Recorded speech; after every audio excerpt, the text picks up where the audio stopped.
We met at a charity fundraiser. I was there reluctantly, dragged along by a buddy from work who swore it would be good networking for my small business. I owned a local audio/visual installation company, home theaters, conference rooms, church sound systems. Nothing flashy, but enough to keep a roof over my head and the occasional weekend off. She was there with a camera crew, working the crowd, doing on-the-spot interviews for a community segment on Channel 8 News. Her name was Layla. I remember standing by the buffet, pretending to be interested in a plate of cocktail shrimp, when she walked over with a mic and asked if I could give a quick quote about the evening. I froze. Then stumbled through something about how great the silent auction looked. She smiled, full lips, wide eyes, confident posture, and told me I had a natural on-camera presence. I laughed. She didn't. 2 weeks later, we went out for dinner. I don't even remember what we ate, only that we closed the place down, sitting in a booth with empty plates and half a bottle of wine, talking about everything and nothing. She told me about working her way up from behind-the-scenes production to anchoring the afternoon lifestyle segment. I told her about how I'd turned my garage speaker hobby into a steady business. We were different, but it clicked. Layla was electric. You couldn't ignore her when she walked into a room. She had that kind of energy people lean toward without even realizing it. I was more of a background guy, comfortable letting others take the spotlight, happy to support. I think that's part of why we worked so well, at least at first. We dated for a year, lived together for another, and got married in a small ceremony at a botanical garden.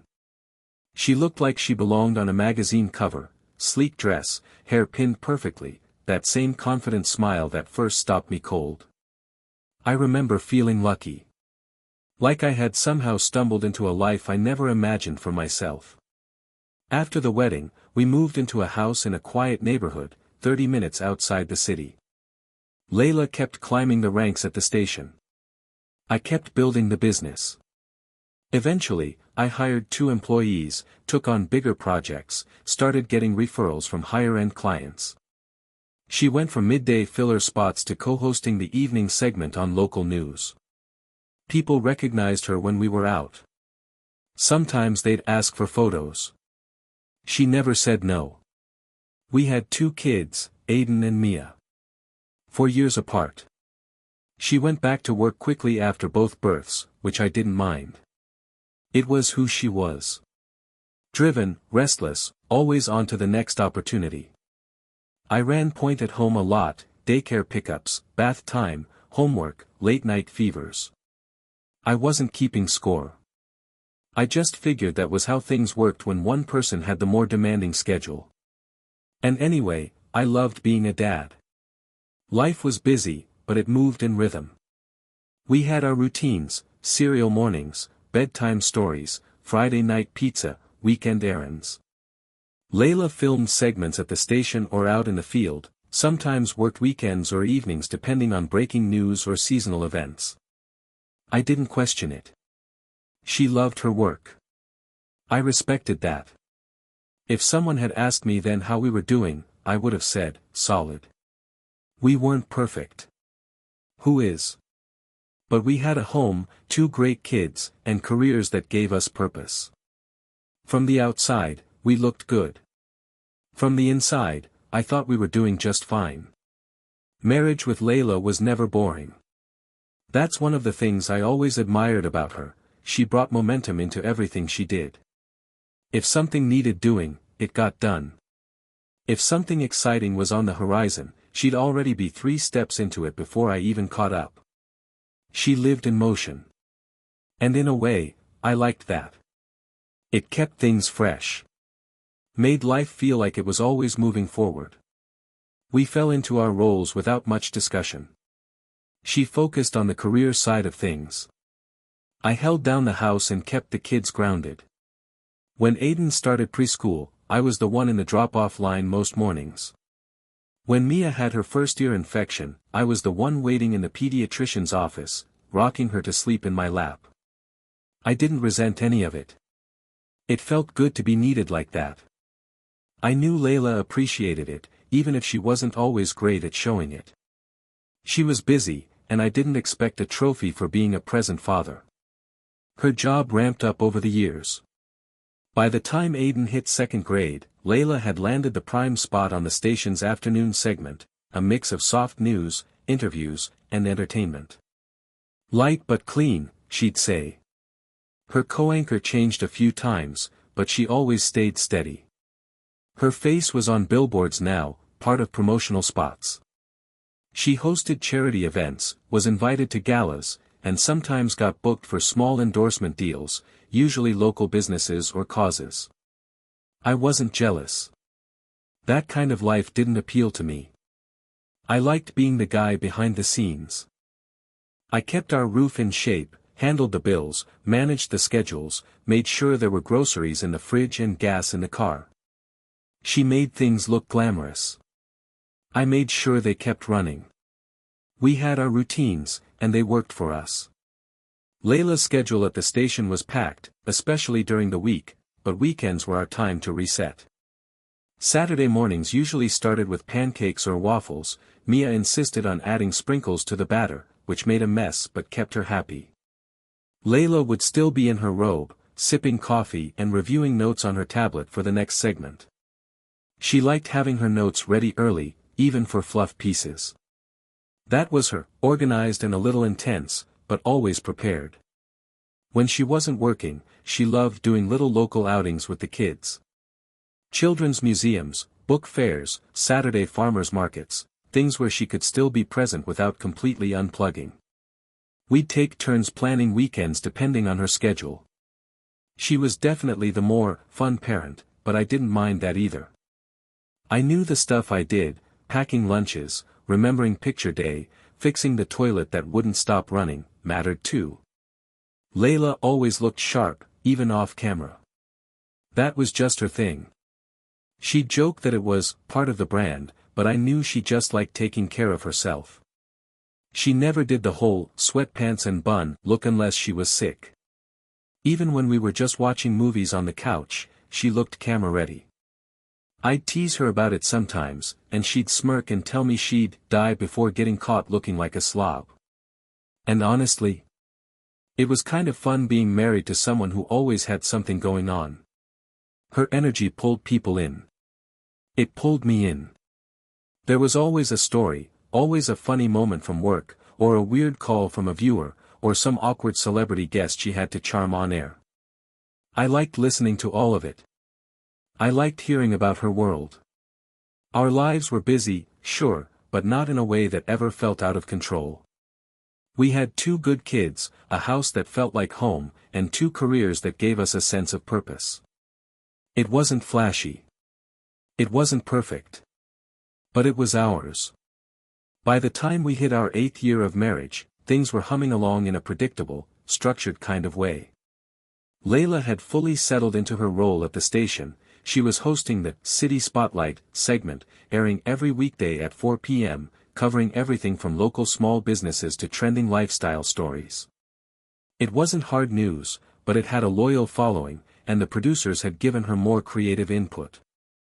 She enjoyed that. She liked having a say in what got airtime.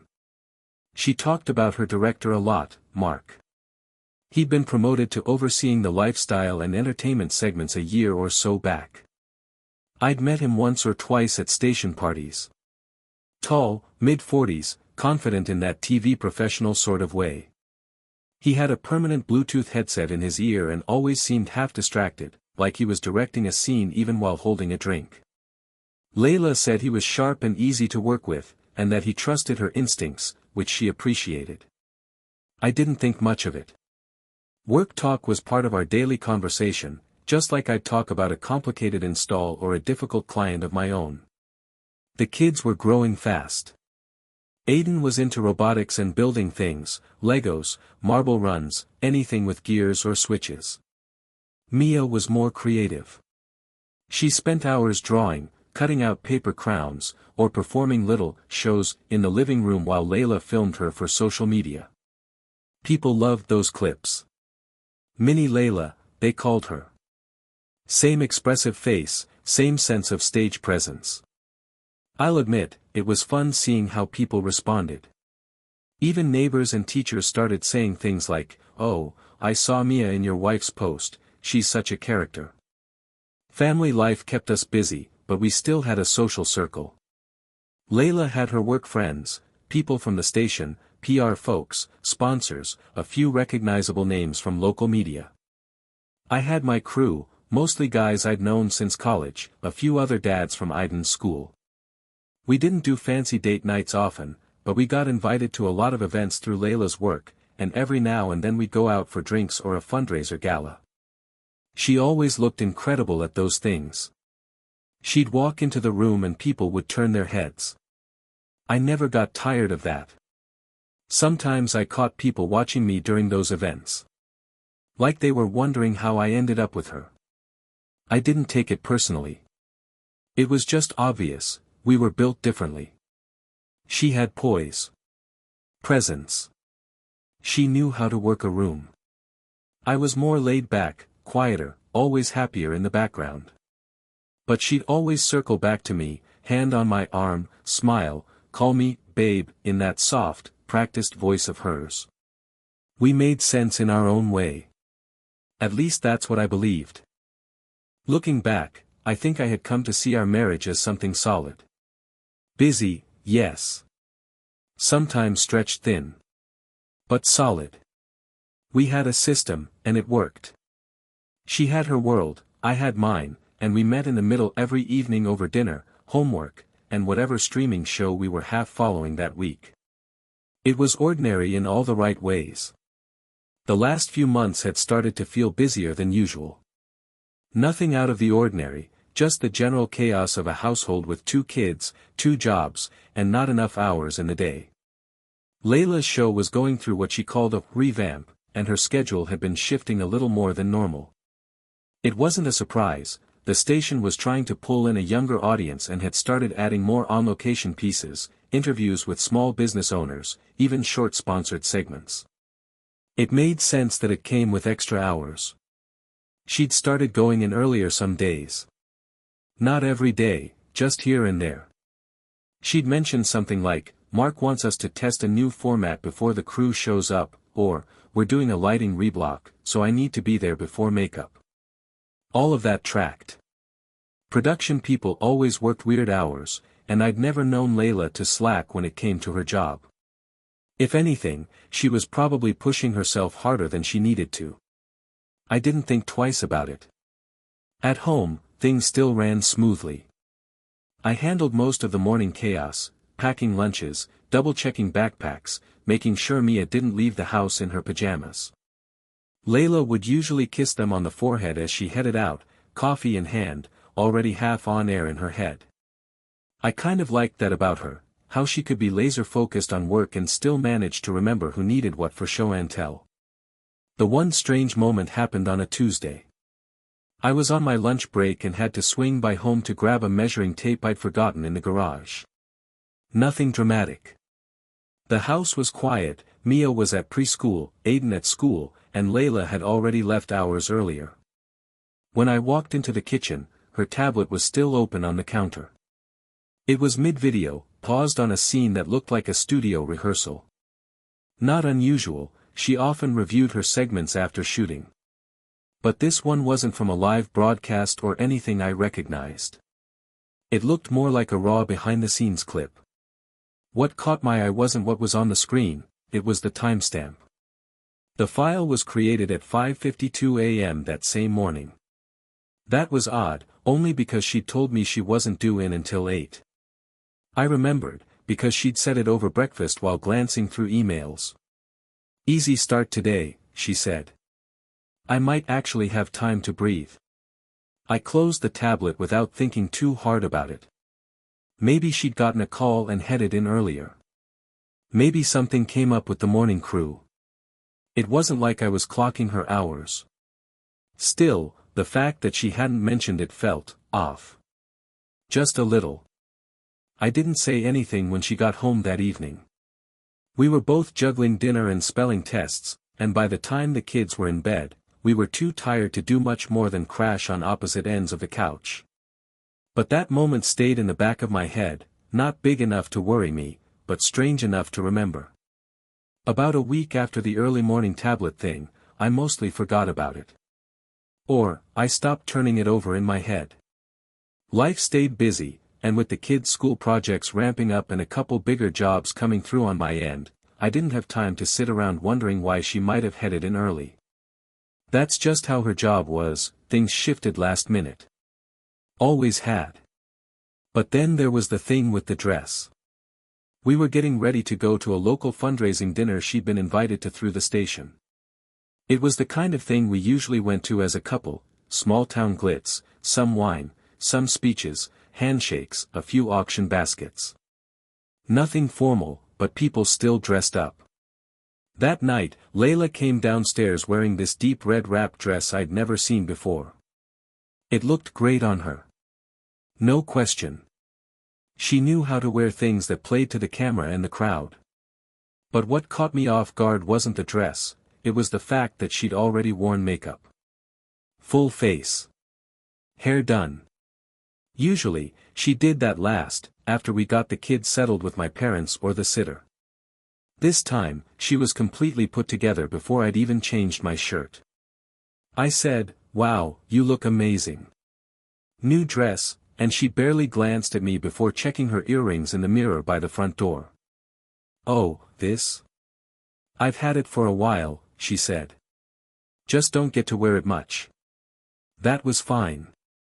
Totally believable. Still, something about the way she said it felt automatic. Like a line she'd practiced. Not defensive, but just a little too easy. I let it go. The event itself was normal. She worked the room like she always did, smiling, talking to people I barely remembered, laughing like she belonged to every conversation. I didn't hover. I never did.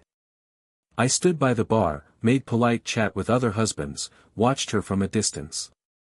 We left early because Mia had a cold and my mom texted that she was fussy. In the car, I asked if she had fun. She nodded. "Same crowd as always," she said. Then scrolled through her phone the rest of the ride. Later that night, when she was brushing her teeth, I passed by her side of the closet and noticed the tag from the dress still stuffed in the trash can under her scarves. It was fresh, still folded, plastic string attached. I didn't dig. I didn't confront her. But I saw it. It wasn't a big deal. People buy new clothes all the time.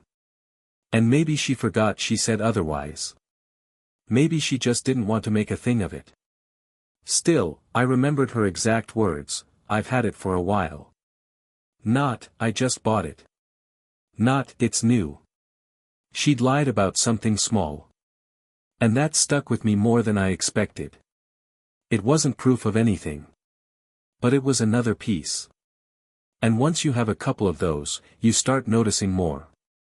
After the fundraiser, things went back to normal, at least on the surface. School mornings, drop-offs, packed lunches, half-eaten cereal bowls. I had a few big jobs come in, which kept me out of the house during the day more than usual. Layla's schedule was as unpredictable as ever, maybe even more so. She started calling it Sweeps Month Madness. Apparently the station was pushing new viewer engagement strategies, and her segment had become part of the front-facing pitch. That meant more on-air time, new promos, and a lot of extra meetings. I took her word for it. Why wouldn't I? One Tuesday afternoon, I was home between jobs and flipping through channels while waiting for the kids to get off the bus. I landed on her station, just in time to catch the start of her show. They were filming outdoors in front of a new restaurant opening, something light and upbeat. She looked good. Relaxed. Natural. She was interviewing the chef and laughing with the crowd. But what I noticed was Mark, her director, standing just off camera. He was visible for a second or two at the edge of the shot, leaning in, saying something to her, and she turned to him and smiled. Not just polite. Familiar. Comfortable. The kind of smile I didn't see at home as often anymore. Again, it wasn't anything big. Maybe they were just friendly. They worked together all the time. Still, it hit differently when I saw it like that. Something about seeing her through the TV, seeing her interact with someone else like that, caught me off guard. It made me realize how little I actually saw her in action these days. I used to visit the station once in a while, bring her lunch, watch behind the scenes for a few minutes, but it had been over a year since I'd been inside the building. Later that week, I brought it up, casually. I said, "I saw part of your segment the other day. You were with that chef, looked like fun." She nodded, barely lifting her eyes from her phone. "Yeah, it was okay. That guy was sweating through his apron the whole time, but the food was good." I waited a beat. Mark was in the shot for a second. She looked up then. "Oh, yeah. He's been extra hands-on lately.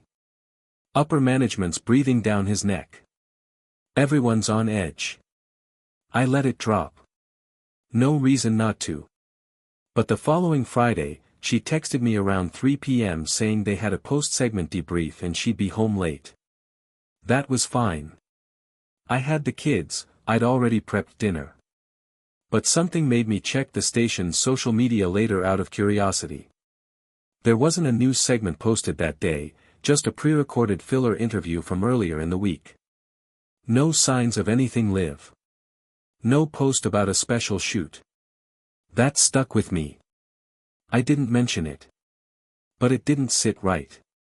I wasn't suspicious in the way you'd be if something obvious happened. I wasn't looking for lipstick on collars or strange texts. But the inconsistencies were starting to stack. One on top of the other. None of them big enough on their own. But together, they made the ground feel a little less steady under my feet. By this point, I'd stopped trying to explain things away. Not because I had proof. I didn't. But because the number of small, strange moments was starting to outweigh the excuses I kept making for them. It was like standing knee-deep in water and telling yourself it's just a puddle. Layla's schedule had officially gone off script. Over the last 2 weeks, she started coming home later and later, some nights past 10. She always had a reason. Meeting with sales, test shoots, trying out a new segment location. Her phone was always in her hand, but lately, she'd started taking calls in another room. I wasn't eavesdropping. But I couldn't help but notice that her tone changed. Soft. Low. Just a little too careful. I also noticed that she started keeping her car parked on the far side of the station lot, the side near the staff entrance instead of the front where she usually liked to be, closer to the glass doors. I caught that one afternoon when I was driving past on the way to a supply run. Not spying. Just passing by. But her car was in a spot she'd once complained about, said it was a pain to get out of at rush hour. That day, I looped around the block and parked for a second. Just to think. I stared at her car, engine off, windows cracked. My fingers were still on the wheel. I had this weird impulse to walk into the station. No plan, no reason, just to see her, maybe bring coffee like I used to. But I didn't. I went home instead. Sat in the driveway for 5 minutes before getting out. Nothing happened. Nothing changed. But I couldn't shake the feeling that I'd pulled away from something without knowing exactly what it was. That weekend, we had dinner at her parents' house. Her dad grilled, her mom made that pasta salad Layla always pretended to like. She acted completely normal, laughing, jumping into family gossip, showing her mom pictures from the last shoot. I watched her from across the table while she told a story about getting stuck on a rooftop during a windy live broadcast. Her hands moved like they always did when she talked, animated and confident. She looked relaxed. Beautiful. Like herself. But I realized I didn't know what herself meant anymore. On the way home, I asked her when her next off day was. I suggested we take a day trip, just the two of us. Maybe the lake. Maybe even a hotel. We hadn't done that in a while. She smiled, but didn't look up from her phone. I'll check with Mark. He's trying to reshuffle the shoot calendar. Of course he was. She said she'd let me know. But she never followed up. And I didn't remind her. It started off like any other day. I was home early from a client meeting, the kids were still at school, and I had a bit of quiet time to myself for once. Around 3:45, I sat down with coffee and turned on the TV, planning to catch Layla's show. It had become a sort of habit, not religiously, but enough to keep up with what she was working on. She didn't talk much about the details anymore, so watching felt like a small window into her world. The screen was showing a promo for the local weather, nothing out of the ordinary. Then it suddenly glitched, like someone had pressed the wrong button in the control room, and the feed cut early to the studio.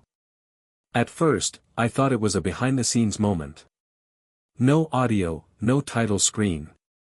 Just the wide camera shot coming from the main stage, maybe 15 seconds before broadcast.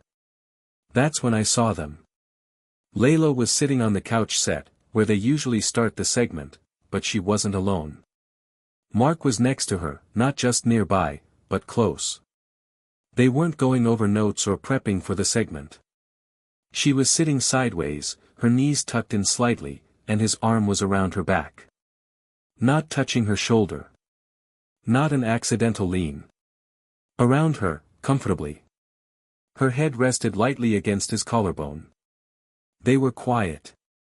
Just sitting there like they'd done it 100 times before. He said something, she smiled, and then, slowly, she pulled back. She adjusted her posture, leaned toward him. And kissed him. Not a goodbye. Not a professional air peck. It was soft, familiar. Her hand brushed along his jaw like it was second nature. He didn't move, just accepted it like it belonged to him. Then she stood up. Adjusted her blouse. Smoothed her skirt. And walked off set. He followed her with his eyes for a second, then turned his head to someone off camera and gave a hand signal, like queuing up a shot. The theme music hit. Graphics rolled in. And a second later, she reappeared, this time perfectly composed, all smiles, voice chipper, welcoming the audience like nothing had happened. I stared at the screen. Not blinking. Not breathing. There was no panic in either of them. No flinch when the cameras cut in early. No moment of shock. No quick separation like they'd been caught. They didn't know they were on air. But they acted like even if they were, it didn't matter. I sat there in total silence, watching my wife play the part of a bubbly, charming host. 5 minutes earlier, she'd been curled into the arms of another man like she belonged there. That was the moment. The exact second everything in my life shifted. And all I could think was, how long has this been happening right in front of me? I didn't confront her that night. She came home after 9, still dressed from work, hair done, makeup clean. She said the shoot ran long, then kissed me on the cheek like she hadn't just wrapped her arms around another man on that same set. I watched her walk into the kitchen, pour herself a glass of wine, and start scrolling through her phone. Not a single flicker of guilt on her face. And I realized then, I didn't want to fight about it. I didn't want to argue, or cry, or listen to whatever version of the story she thought might keep things from unraveling. I didn't want an explanation. I wanted the truth to stand where it happened. The next morning, I called a contact of mine who worked as a sound tech at the station. We'd done AV work together at a conference a year ago, kept in touch. I told him I wanted to bring Layla lunch, surprise her at work. I didn't say why. He cleared it. Got me access to the production wing, gave me a visitor badge and told me what time they'd be taping. That afternoon, I waited. The segment began like always, Layla's smile front and center, walking through an upbeat piece on a new art exhibit downtown. Polished. Effortless. Like the woman I married hadn't quietly rewritten her whole life behind my back. At the 10-minute mark, I walked in. Right through the side door, past the camera ops, onto the set. The broadcast didn't cut. No one was fast enough. Layla saw me. Her smile faltered just slightly, but she held it together. Hi, she said, off script, blinking at me like I was an audience member who'd wandered too far. I stepped beside her. Looked into the camera. My name is Aaron. I'm Layla's husband. Dead silence across the studio. You could hear a mic cable shift on the floor. I wasn't planning to be here today, I said, calm. But I wanted the people watching to know that while my wife has been presenting this segment every afternoon, she's also been having an affair with her director. Mark. Layla froze. She didn't move. Mark, off camera, suddenly stepped forward, trying to wave someone down at the control desk. She sits in his arms before the show starts, I said, still facing the camera. They kiss like they're in a relationship. They've been doing it on company time, in your studio, right behind this couch. No one cut the feed. No one said a word. I turned to her, just for a second. Her face had dropped, not sad. Not shocked. Just pale. Still trying to figure out how much I knew. Then I walked off set. The clip made its way online before I even got home. By that evening, both Layla and Mark were suspended pending investigation. Within 48 hours, the station issued a formal statement. Unprofessional conduct, breach of internal policies, inappropriate use of studio facilities. They were let go. Careers over. Not quietly, not behind closed doors, publicly, just like they wanted it.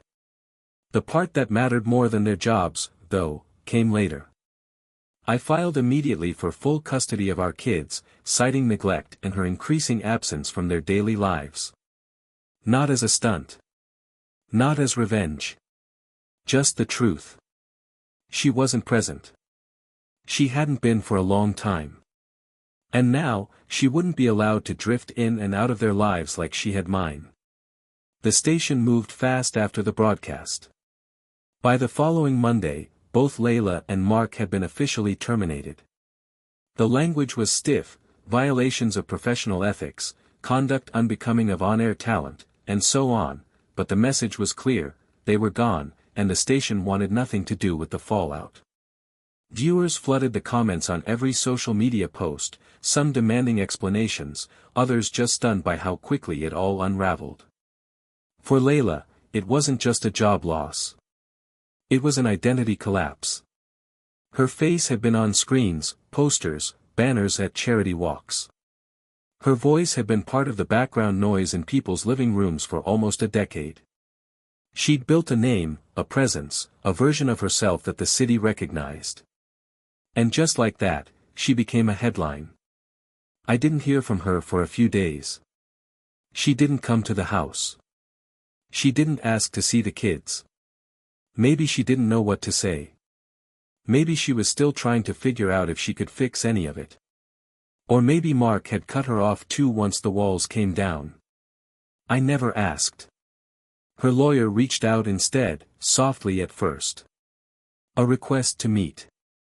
Not to contest anything. Just to talk. I agreed, but only with mine present. We sat in a sterile office space 2 blocks from the courthouse. Layla wore sunglasses when she came in, even though we were indoors. Her hair was pulled back, face pale, no makeup. The confidence, the control, the presence, gone. She didn't try to deny anything. Didn't beg. Just asked for a structured agreement that would give her visitation rights every other weekend. My lawyer asked if she was seeking any joint custody. Layla hesitated. Then shook her head. They're better off with him right now. I won't lie, I felt that. For once, she wasn't performing. She wasn't spinning the story. She looked broken. Not because she lost me. Not even because she lost the job. She looked broken because she lost the spotlight. And everything that came with it. The court sided with what we proposed, full legal and physical custody to me. Layla was granted non-overnight visitation every other Sunday, supervised for the first 6 months. The judge noted her recent, emotional instability and lack of parental presence, citing her work hours and sudden unemployment. She didn't object. She left that courtroom like someone walking out of a funeral. Not angry. Not crying. Just gone inside. The kids adjusted faster than I expected. Aiden asked once why Mom wasn't on TV anymore. I said her job changed. He shrugged and went back to his game. Mia was too little to really understand. She just liked that I was home every night and that bedtime stories happened on time. People in town stopped me sometimes. Grocery store, gas station, school pickup. Some were supportive. A few looked uncomfortable. No one really knew what to say. But I did. I just told them, it was a long time coming. It's been 5 months since that day in the studio. The kids and I are doing okay. Our routine feels normal now, not like something patched together. Aiden's gotten into biking with his friends, and Mia's obsessed with her little art kit, markers, stickers, paper scraps everywhere. I still make dinner most nights. Still pack their lunches. Still forget pajama day at school now and then. But we're steady. Layla hasn't been around much. She sees them on Sundays twice a month, just like the agreement says. She brings them small gifts, nothing extravagant, but things they like. Coloring books. Soccer cleats. Sometimes she brings cupcakes from a bakery she used to feature on the show. I keep it civil. I never talk badly about her to the kids. But I don't make small talk with her either. We're not those kinds of exes. She hasn't gone back to TV. From what I've heard, she's been freelancing a little, writing copy for lifestyle blogs, some PR work. She's been off social media entirely. No brand partnerships, no press appearances, no photo ops at ribbon cuttings. The silence around her is louder than anything I could have said. As for Mark, I don't know where he landed. And I don't care. He disappeared from public view the same way she did. 2 names dropped quietly from the credits, never mentioned again. I never felt like I won.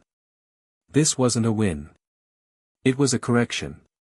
The kind where everything falls apart because it needed to. Because something was rotting underneath that couldn't be seen from the outside. Sometimes I still think about that live feed, the image of her curled into someone else like that's where she belonged. It doesn't haunt me, exactly. But it shows up now and then, in quiet moments. Not to hurt me anymore. Just as a reminder. Of what was real. And what wasn't. I don't know what the future looks like. I'm not thinking about dating. I'm not looking for closure. I'm just trying to be present.